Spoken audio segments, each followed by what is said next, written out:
Anong aspeto ng buhay mo ang sa tingin mo ay napag-iiwanan ka na dahil sa pagiging breadwinner?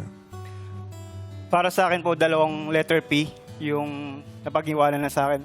Number 1 yung puso ko kasi marami nagko-question sa akin, bakit 36 ka na, hindi ka pa nag-aasawa, hindi ka pa nag-girlfriend? Kasi hindi nila alam yung naramdaman ko.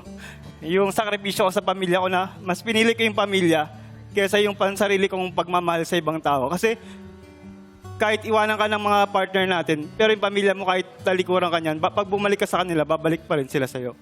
Pangalawa yung panahon.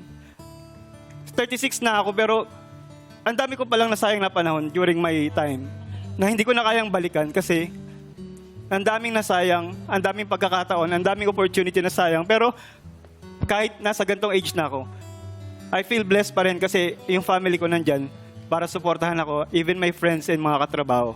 Yun lamang po at salamat. Maraming salamat. Halika na.